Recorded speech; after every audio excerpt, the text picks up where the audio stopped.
제가 얼마 전에 한국에 다녀왔죠. 연회에도 참석하고 이렇게 또 여러 교회를 다니면서 설교도 하고 많은 성도분들을 만날 수 있는 그런 기회가 있었습니다. 교회들을 다니면서 제가 느낀 점은 뭐냐면은 이렇게 인구가 줄어들고 있고 특별히 이제 어린 아이들이 줄어들고 있잖아요. 노령화가 되고 있고 그러면서 대부분이 침체기를 맞이하는 듯한 느낌을 받았습니다. 그런데 그런 와중에도 또 어떤 곳을 가면은 활기가 차고 사람들이 북적거리는 느낌을 받았어요. 그게 인원이 많고 적음의 차이가 아니라 그 어떤 기운 같은 것이 에너지가 느껴지는 교회들이 있습니다. 예배가 좀 살아있고 뭔가 분위기가 하나님을 향한 그 열망이 이렇게 느껴지는 그런 곳들이 있었어요. 제가 설교를 하면서도 이렇게 반응이 있는 곳이 있고 뭔가 굉장히 이렇게 잠자고 있는 것 같은 느낌이 드는 곳도 있었습니다. 그 이유가 무엇일까? 주보를 보면 막 액티비티가 굉장히 많고 한데 그럼에도 불구하고 예배는 죽어있는 듯한 느낌의 교회들도 있었습니다. 제가 우리 대전에 우리 장인 장모님이 사셔서 함께 이제 그 맛집들을 몇 군데를 갔어요. 저희 장인어른이 잘하시더라고요. 소개시켜준 집 중에 냉면집이 하나 있었습니다. 집 바로 근처에. 제가 이 집을 가면서 뭔가 그 교회도 우리가 여기서 배울 것이 있겠다라는 것을 한 가지 포인트를 얻어온 것이 있어요. 냉면집인데 한 그릇에 보통 얼마 할까요, 요즘에? 10,000원이 넘는 데가 있는데 여기는 이제 9,000원이었고 제가 여러분이 궁금하실까봐 사진을 갖고 왔습니다. 제가 안 가보고 이렇게 했을 것 같아서 볼까봐 여기 보면 청석골 칡냉면이라고 쓰여져 있죠. 되게 보면 허름해 보입니다. 뭐 굉장히 큰 규모도 아니고 그래요. 또 다음 사진 보면 그런데 사람들이 막 이렇게 줄져서 들어가고 요 차들이 다 요 집에 온 차들이에요. 다음 사진은 제가 나타날걸요? 제가 직접 가봤다는 거 증명하기 위해서 찍었고 다음 보면 우리 장모님과 함께 들어갔는데 어떤 거는 제가 옛날 그 사진에서 갖고 온 것도 있습니다. 블로그에서. 이건 이제 장모님과 함께 먹는 모습인데 얼굴 표정을 보십시오. 얼마나 지금 막 기대감에 차서. 근데 이 집의 특징이 뭐냐면 숟가락을 안 줘요. 젓가락만으로도 충분하다는 거예요. 제가 숟가락을 처음에 갔을 때 찾았는데 저희는 숟가락 없습니다. 그래 버리더라고요. 그리고 제가 이날 갔을 때 굉장히 더웠거든요. 에어컨 좀 혹시 안 틀어주시나요? 문 열면 됩니다. 하면서 문을 열더라고요. 그리고 특징 하나 보세요. 요거 전거 봐봐요. 다시. 자, 특징. 다른 식당과 다른 특징 하나 찾을 수 있겠습니까? 네? 사리는 주문해서 시킨 거예요. 사리는 2,000원. 비빔국수도 있고 물냉면도 있고 비빔냉면, 물냉면. 잘 모르실 수도 있겠는데 뭐요? 맞아요. 네, 반찬이 없습니다. 처음에 갔을 때 왜 그 흔한 반찬 뭐 오이 뭐 이런 거 하나 없나 했더니 물어봤더니 저희는 반찬이 없습니다. 불친절한 느낌마저 들었어요. 네. 다음 사진에는 아마 가까이서 찍은 거고 그 다음을 보면 요거는 반찬이 있는데 그죠? 요거는 제가 블로그에서 옛날 블로그에서 하나 이제 갖고 와본 겁니다. 이렇게 생겼습니다. 똑같이. 그런데 이제는 언제부턴가 반찬을 이제 딱 끊더라고요. 이 냉면집을 제가 보면서 그것을 느꼈어요. 냉면집에서 있어야 할 것만 있으면 되는구나. 다른 부수적인 것으로 사람을 끌려고 하지 말고 냉면집에서 냉면 맛이 좋으니까 사람들이 오는구나. 그러면 교회는 어때야 될까? 교회에 예수 그리스도만 있으면 사람들은 올 수 있겠구나. 아무리 어려운 시대를 할지라도 예수 그리스도만 정말로 이곳에 계시고 우리 가운데 우리가 그분을 경험할 수만 있다면 정말 좋은 교회겠구나. 우리가 다른 것으로 막 승부 보려고 하면 안 돼요. 교회는 예수 그리스도께서 계셔야 하는 곳입니다. 제가 그 3주간의 시간 동안 가장 많이 배운 곳이 바로 이 냉면집이었습니다. 네. 자, 오늘 설교 제목은 다음 넘겨주면 부활의 몸으로 사는 법이에요. 부활의 몸. 우리는 부활했다고 볼 수 있을까요? 아니면 아직은 안 했다고 볼 수 있을까요?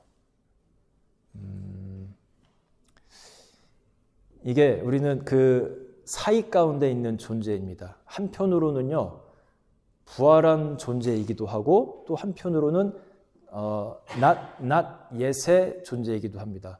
already의 존재이자 한편으로는 not yet 그 사이에 약간의 긴장관계 속에 살아가는데 그럼에도 불구하고 already라는 그 측면으로 볼 때는 우리는 부활한 몸으로도 우리가 볼 수가 있어요. 예수님께서 그 부활하신 이후에 제자들을 찾아가는 장면이 우리가 금방 읽었던 오늘 본문의 말씀입니다. 자, 여러분들처럼 제자들이 한 방에 모여 있었습니다. 그리고 두려움에 떨면서 문을 꽉 닫고 있었을 때 부활하신 예수님이 조금은 달라진 몸을 갖고 그 방으로 스르르 들어오십니다. 문을 열었다라는 표현도 없습니다. 우리가 느끼기에는 그냥 그 벽을 뚫고 이렇게 들어오신 것 같아요. 그리고 질문을 한번 드려볼게요. 그 제자들에게 처음으로 하신 말씀이 뭘까요? 혹시 아까 글을 읽으면서 발견했을지 모르겠는데 제일 처음 하신 말씀, 부활하신 후에 너희에게 평안이 있을지어다. 그 말씀이었습니다. 자, 보여줄까요? 너희에게 평강이 있을지어다. 우리가 Peace be with you 많이 하잖아요. 우리 영어 그 예배 시간에 바로 그거예요. 너희에게 평강이 있을지어다. 이것이 부활하신 예수님이 여러분과 같은 제자들에게 들려주신 첫 번째 그 말씀이었습니다. 왜 그랬을까요? 왜? 그들이 두려워하고 있었기 때문에. 예수님은 부활했지만 제자들은 여전히 두려워하고 있는 겁니다. 이 제자들이 몰랐을까요? 예수님이 부활하신지 모르는 상태였을까요? 아니에요. 그 본문에서 조금만 올라가면은 스토리가 나옵니다. 여자들이 그 무덤에 도착하고 예수님을 만나게 되잖아요. 그때 예수님께서 그 여인들에게 뭐라고 하시냐면, 자, 다음 보여주겠습니다. 우리 승현이가 읽어볼까요? 막달라 마리아가 가서 제자들에게 내가 주를 보았다 하고 또 주께서 자기에게 이렇게 말씀하셨다 이르니라. 예, 막달라 마리아와 이제 또 다른 여자들이 있는데 이렇게 전하라는 겁니다. 제자들에게 내가 주를 보았다 하고 또 주께서 자기에게 이렇게 말씀하셨다 이르니라. 가서 전하라라는 겁니다. 제자들 어디 있는지 모르지만 가서 내가 살아났다라는 것을 전하라는 거예요. 여인들에게 이거를 전파라고 한 거 참 잘하신 것 같아요. 여인들의 전파력, 예나 지금이나 뛰어납니다. 그죠? 그래서 오늘날 우리가 그 소식을 지금까지 듣고 있잖아요. 이 최초의 여자들의 그 전파력 때문에. 제자들이 그 얘기를 들었어요. 예수님이 살아났다는 것을 목격한 자들의 이야기를 듣고 그러면 두려워하지 말고 부활하신 예수님을 그것에 힘입어서 내가 다시 살아가야 되는데 아직까지도 숨어 있고 두려워하는 겁니다. 그런 제자들을 바라보면서 예수님이 너희에게 평강이 있을지어다 말씀하는 겁니다. 오늘날 우리들의 모습과 같습니다. 우리는 부활절도 지냈습니다. 얼마 전에 매년마다 부활절기를 이렇게 지내면서 또 예배 때마다 우리 부활하신 예수님 얘기를 얼마나 많이 듣습니까? 여러분 인생 속에서 부활하신 예수님을 만난 적이 얼마나 많아요. 그럼에도 불구하고 그것을 알매도 불구하고 우리는 여전히 여기 두려워 떠는 제자들처럼 두려워하고 살아가는 거예요. 부활의 몸을 입고 살아가는 자들로서 그러지 말아야 하는데, 두려워하지 말아야 하는데 여전히 우리는 두려워하고 있습니다. 동수 형제 두려워하는 거 있어요 혹시? 이제 엑시더 대학교 졸업했죠 이제 이번에? 곧 졸업하죠. 곧 졸업하면 무엇이 제일 걱정될까요? 취업. 그 테스코 잘 돼가고 있어요? 이제 인턴 가나? 네. 다음 달에 가요? 네. 여러분들의 얘기이기도 합니다. 뭐 이렇게 자기들이 안 당할 것처럼. 취업 걱정하지, 시험 걱정하지, 통장의 잔고 걱정하지, 내 자녀 미래 걱정하지. 우리가 얼마나 많은 걱정 속에서, 두려움 속에서 살아가는지 모릅니다. 그런데 정말 믿음 있는 사람들, 정말 부활하신 예수님을 믿고 그 부활에 내가 동참하는 존재라는 것을 진짜로 믿는 사람들은 예수님의 그 말씀처럼 두려워할 필요가 없는 겁니다. 또 다음 말씀 한번 같이 볼까요? 진현자매가 읽어줄까요? 만일 그리스도 안에서 우리가 바라는 것이 다만 이 세상의 삶뿐이면 모든 사람 가운데 우리가 더욱 불쌍한 자입니다. 그러나 이제 그리스도께서 죽은 자 가운데서 다시 살아나사 잠자는 자들의 첫 열매가 되셨구나. 네, 부활에 참여하는 것이 어떤 것인지 말씀 통해서 말해줍니다.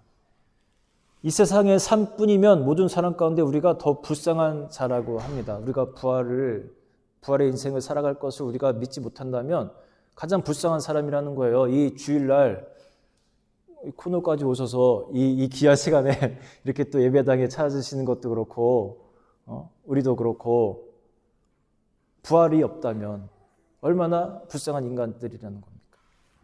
그러나 이제 그리스도께서 죽은 자 가운데서 다시 살아나사 잠자는 자들의 뭐가 됐다고 해요? 네, 첫 열매가 되셨다고 합니다. 그분이 첫 열매라면 우리는 둘째, 셋째 계속해서 이어지게 될 또 다른 열매라는 겁니다.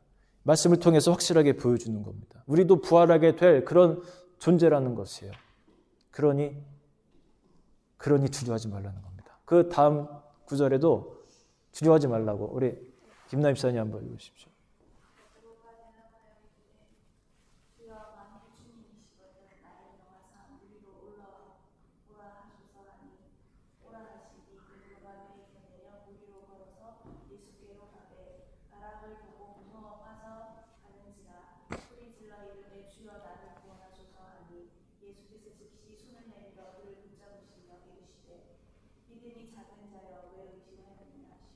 네.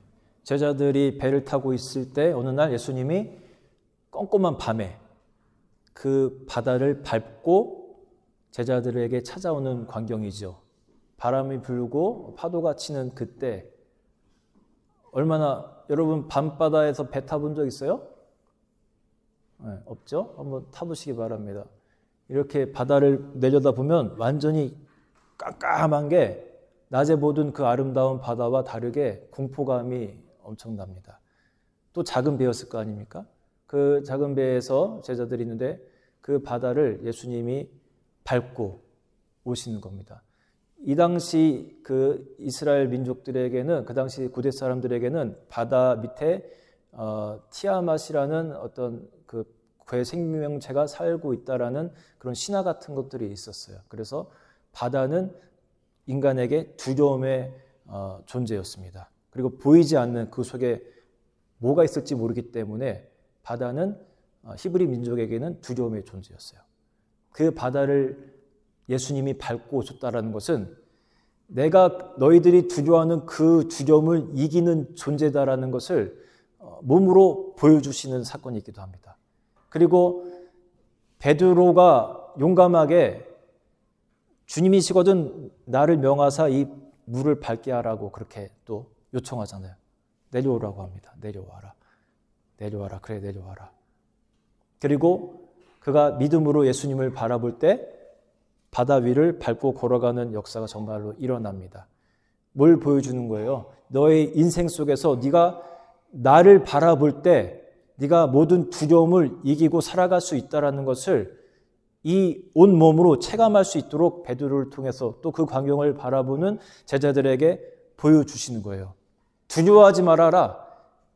내가 너희와 함께 있는데, 그리고 네가 나를 바라보면 초점만 맞추고 살면 두려울 것 하나도 없다. 그런데 잠시 베드로가 주님을 바라보는 것을 멈추고 어디를 바라보냐면은 여기 보세요. 뭘 보는지. 뭘 보고 무서워서 빠지는지 한번 찾아보세요. 네, 바람을 보고 상황을 바라보는 겁니다. 나를 두렵게 하는 바람을 보고 예수님을 바라보다 바람을 보자 그는 물속에 빠지게 됩니다. 우리 인생을 통해서 알려주시는 거예요. 네 상황을 보지 말라는 겁니다. 동수야, 상황을 보지 말아라. 테스코에 가서 잘 안 될지라도, 되면 좋지만 잘 안 될지라도 상황을 보지 말고 여전히 나와 함께 계시는 예수님을 바라보라는 겁니다. 시험에서 떨어질지라도, 내가 하다가 뭔가 안 될지라도 상황을 바라보지 말고 예수님을 바라보라는 겁니다. 그리고 주님은 뭘 싫어하시냐면 왜 의심하였느냐? 믿음이 작은 자여 왜 의심하였느냐? 주님을 믿지 못하고 주님을 믿어야 되는데 상황을 믿고 상황을 바라보며 의심하는 것에 대해서 주님이 마음 아파한다는 겁니다. 그 다음 구절도 한번 같이 보여줄까요? 너희는 마음에 근심하지 말라. 하나님을 믿으니 또 나를 믿으라 라고 합니다. 계속해서 근심하지 말라는 말씀을 많이 주세요. 왜 저에게 이 말씀을 자꾸만 전하게 하셨는지 모르겠습니다. 오늘 또 이 승현자매가 한국으로 떠나가게 되고 또 그랬는지는 모르겠지만 제 마음에 여러분들에게 이 메시지를 자꾸만 전하라고 하세요. 두려워하지 말라고. 내가 너와 함께 한다고. 내가 부활의 첫 열매라고. 너희는 나를 따라서 계속해서 나타나게 될 두 번째, 세 번째 열매라고. 그러니 이 세상만 바라보지 말고 여기에 올인해서 너의 모든 근심 걱정으로 살아가지 말고 하나님 나를 바라보고 나를 믿고 두려워하지 말라라고 주님 말씀하시는 겁니다. 그러면서 오늘 이제 다시 본문으로 잠깐 돌아갑니다. 이렇게 말씀하셨음에도 불구하고 제자들은 여전히 두려워합니다. 너희에게 평강이 있을지어다 라고 말씀하셨지만 여전히 제자들은 두려워할 때 예수님이 또 뭐라고 하시냐면요. 자, 우리 다음 다혜가 한번 읽어볼까요?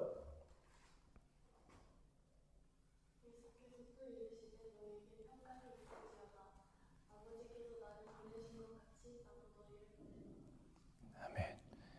이 말씀이 지금 두 번째 나온 겁니다. 너희에게 평강이 있을지어다. 계속해서 두려워하니까 우리에게 향하는 말씀이에요. 여러분 제가 아무리 이렇게 얘기해도 두려움이 잘 안 가셔지지요. 사업은 어떻게 해야 되고 자녀는 어떻게 해야 되고 제 자녀가 성적표를 받아왔는데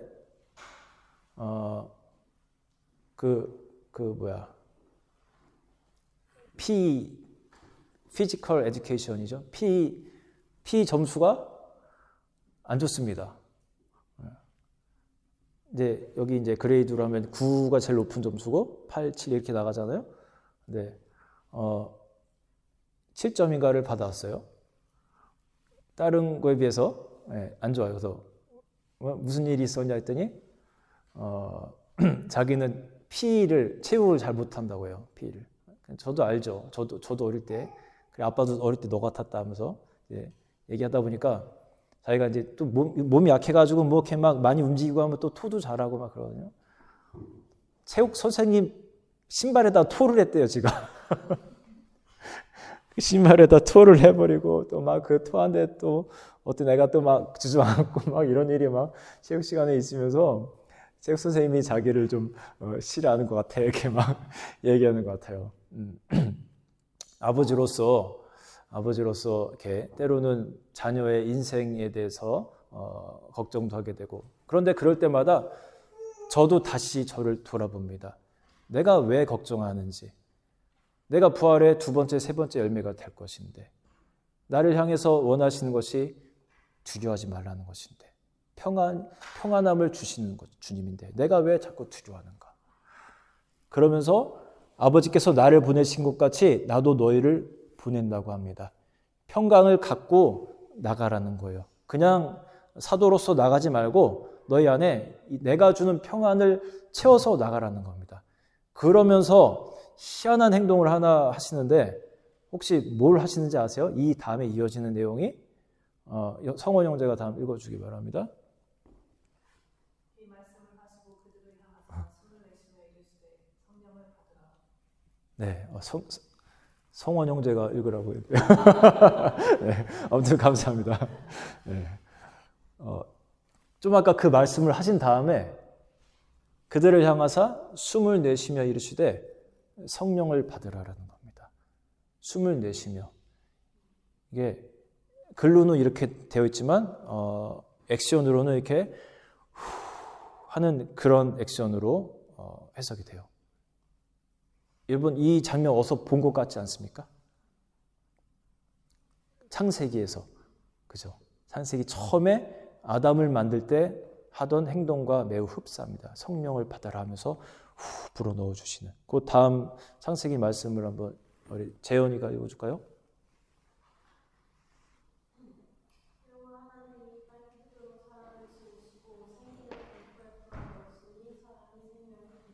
네, 아담에게 한 거예요. 흙으로 아담을 이렇게 형상을 만들어 놓으신 다음에 그 코에 생기를 불어넣습니다. 그 코에다가 생기를 하고 불어넣습니다. 아까 제자들에게 성령을 받아라 하면서 하신 것과 굉장히 비슷한 액션입니다. 그러자 그 사람이 생명이 되었다고 해요. 여기서 생기는 뭐고 생명이 뭘까? 다음을 볼까요? 여기서 생기는요, breath of life, 생명의 호흡을 말합니다. 그러니까 생명의 호흡, 생명을 주는 호흡이죠. 그 아담에게. 그러면 생명이 되었다라는 것은 living soul이 됐다는 겁니다. 살아있는 영혼이 됐다는 겁니다. 제자들에게 바로 이것을 불어넣어 주셨을 거라고 저는 그렇게 해석을 합니다. 그리고 성령을 받으라라고 하잖아요. 이 생명의 호흡을 불어넣어 주면서 그것이 바로 곧 성령이기도 합니다. 여기서의 이 호흡이 성령을 말하는 거예요. 그런데 아주 재미있는 게 히브리어와 헬라어에서 보면은 호흡과 이 영이 같은 단어예요. 못 믿으시겠다고요? 그 다음을 보면은 이래요. 히브리어로는 루아흐고 헬라어로는 푸뉴마입니다.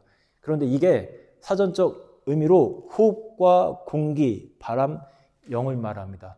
아까 breath of life라고 했잖아요. 호흡, 생명의 호흡이라는 것은 결국 영혼을 불어넣어 주었다는 거예요. 구약에서의 그 호흡과 신약에서의 그 제자들을 향한 호흡이 같다라는 거죠. 그럼 우리는 그 호흡을 받은 존재입니다. 여러분 한 사람 한 사람이 예수님의 그 거룩한 호흡을 받아서 숨쉬고 있는 존재라는 거예요. 그 다음을 또 한번 보겠습니다. 여러분이 얼마나 소중한 사람들인지 아까 성원이 다시 한번 읽어볼까요? 성원.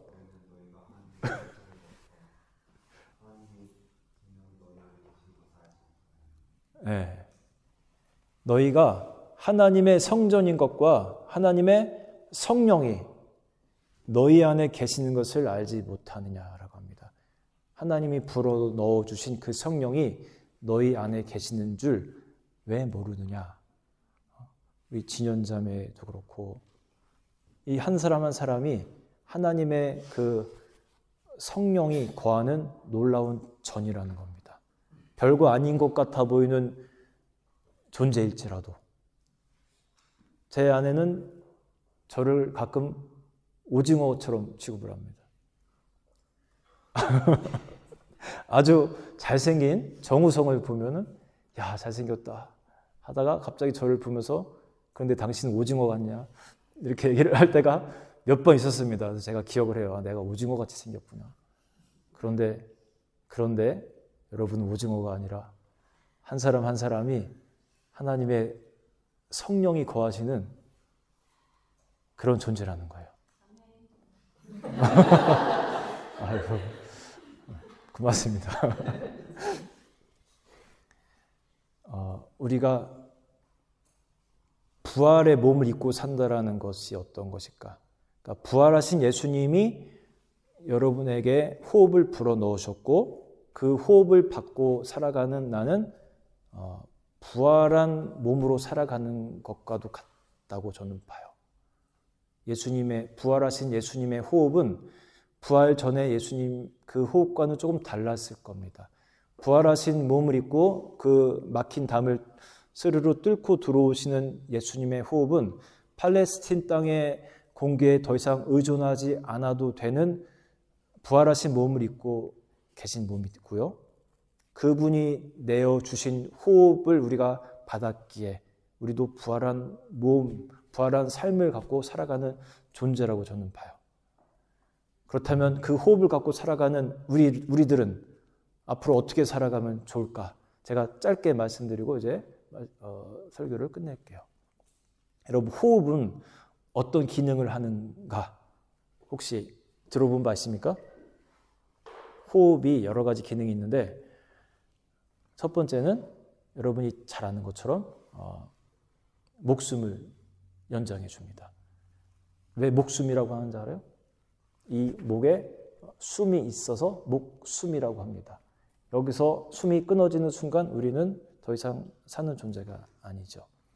생명이라고도 해요. 또 다른 말로 생명. 그거는 뭐냐?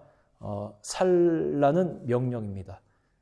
하나님이 우리에게 주신 그 호흡으로 우리는 어떻게 되냐면은 살아야 하고 살려야 합니다. 아까 그 호흡을 받은 제자들을 향해서 뭐라고 했냐면 나가서 이제 전도하라는 거예요. 예수님이 다시 떠날 때 하늘로 올라가실 때 너희는 가서 모든 족속으로 제자를 삼으라고 합니다. 가서 제자를 삼으라는 말은 결국 생명을 살리는 인생을 살라는 거예요. 부활한 우리가 몸으로 살아간다는 것은 그 비전을 잊지 말고 살라는 겁니다. 나에게 주신 그 호흡으로 생명을 사는 인생 살라는 거예요. 성경에는 그런 말 써 있지 않아요. 너의 스테이블한 라이프를 위해서 그렇게 살아라. 그런 말 쓰여 있지 않습니다. 너의 자아 성취를 이루라. 이런 말 써 있지 않습니다. 전도하고 생명을 살리고 하나님의 일에 동참하는 자가 되라고 합니다. 우리의 목적이, 인생의 목표가 달라져야 돼요. 내가 더 좋은 샐러리와 명성을 얻고 살아가는 것이 내 인생의 목표가 되어서는 안 됩니다. 부활한 사람들로서, 부활의 열매가 될 사람들로서 그런 목적으로 살아가서는 안 돼요.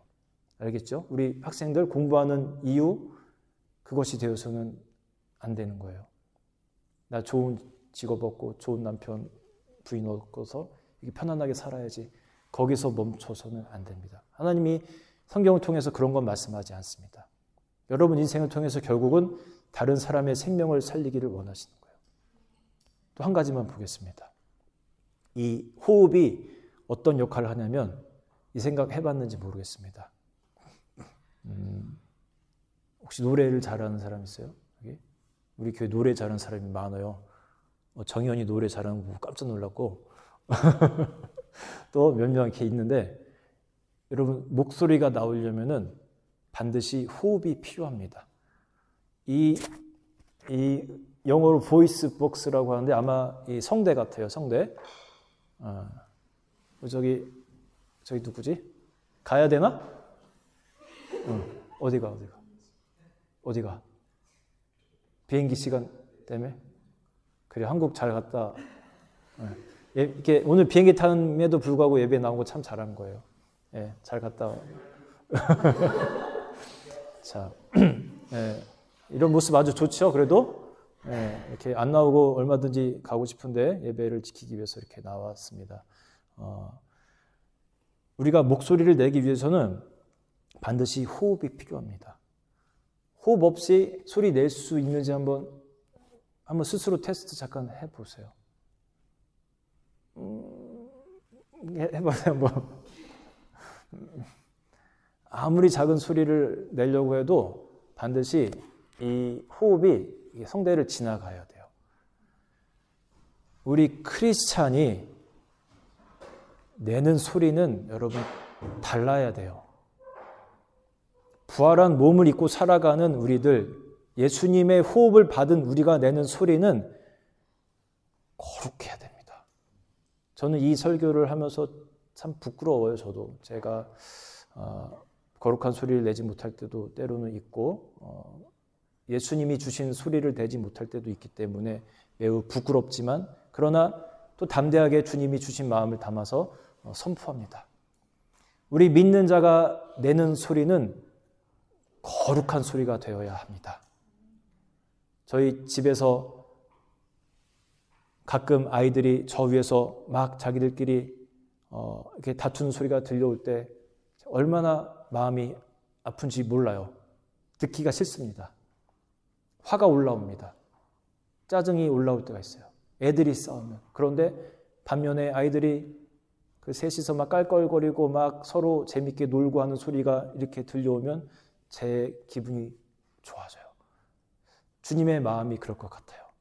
내가 준 거룩한 그 호흡으로 아름답고 좋은 소리를 내며 살아갈 때 예수님 마음이 얼마나 흐뭇하겠습니까? 여기 습관적으로 이렇게 나쁜 말 하는 친구들 혹시 있어요? 욕을 자주 한다. 나도 모르게. 동의 안 그러지? 네, 안 그럴 것 같아. 욕 자주 하는 사람들 오늘 이 시간부로 회개하고 이거는 주님이 원하시는 소리가 아니다 라고 얼른 마음을 먹고 좋은 소리를 내려고 자꾸 생각해야 됩니다. 담배 피는 사람 혹시 있어요? 담배 피는 사람도 이 시간 회개하고 거룩한 호흡을 주셨는데 내가 그 거룩한 호흡에 세상 그 나쁜 연기 들이마시는 것 끊어야겠다라고 마음을 먹기 바라요. 여러분은 거룩한 주님의 성전입니다. 거룩한 호흡이 있는 그런 사람들이에요. 그리고 여러분의 그 보이스로 살리는 말을 하고 칭찬을 하고 그러세요. 저희 아내에게 제가 한 몇 년 전인가 결혼하고 밥을 맛있게 해주길래 제가 커피를 이렇게 타줬어요. 밥 먹고 나서. 잠깐 앉아있으라고 커피 타주고 제가 설거지 좀 해주고 이렇게 했습니다. 당신이 타주는 커피는 왜 이렇게 맛있냐? 정말 최고다. 당신 같은 남자는 참 이렇게 보기 드물다. 이렇게 어쩜 이렇게 스윗하냐? 제가 18년째 커피 타고 있습니다. 이게 칭찬이 주는 힘이에요. 자꾸 살리는 말, 고마운 말, 거룩한 말, 찬양하는 말. 그러한 존재가 되시기를 주의 이름으로 축원합니다. 아멘.